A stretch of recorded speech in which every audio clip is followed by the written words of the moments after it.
muke ciki mun san cewa ba mai iyawa mutum sai Allah, amma ya zama wajibi 'yan majalisun nan namu na jiha da na tarayya da mai wani appointment ɗin gwamnati da shi kansa gwamnan da Baba Buhari kowa ya fito da irin taimakon da zai iya yi. Yanzu kaga mu kanmu 'yan midiya kullum masu gwagwarmaya a kafafen yaɗa labaran nan mu muke tallata aikin gwamnati, mu ma wakilai ne na al'umma. Ya zama wajibi gwamnati ta san irin abubuwan da za ta yi mana, mu ma mu taimakawa na ƙasa in dai da gaske ake. Idan kuma ba da gaske ake ba, a fito a gaya wa al'umma kowa ya ci gaba da azumi, ya daina ci ya daina sha, wanda corona virus ba ta kai shi ba, wato yunwa ta kai shi kiyama. Amma an ce a yi 'yan ƙasa sun ji a jikinsu, naira 20,000 gashi nan a yayyafa musu don su ƙara ji a jikinsu.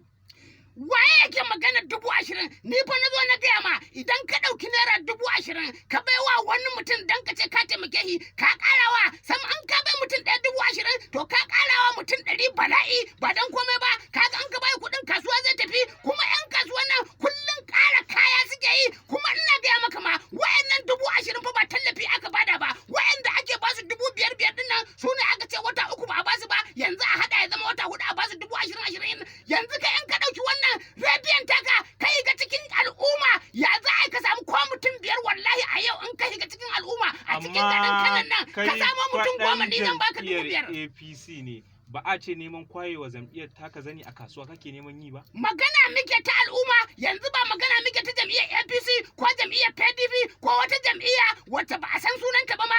Magana ake yi da ɗan PDP din da ɗan Kwankwasiya da ɗan wane ne ma dai kowa ya fito da abin da Allah ya hore masa ya taimaka wa al'umma. Yanzu ka duba ka gani kamar yanda Sha'aban Sharaɗa ya yi ƙoƙari irin abin da zai iya, yake kiran mutane yake ba su tallafin nan. Yanzu da 'yan majalisun nan za su fito su yi haka, kaga ina gaya maka da mutane sun ji daɗi. Shi yasa nake godewa ƙoshashe wato mai bai shugaban ƙasa shawara akan harkar siyasa, akan harkar majalisa nake godewa wato mai bai baffa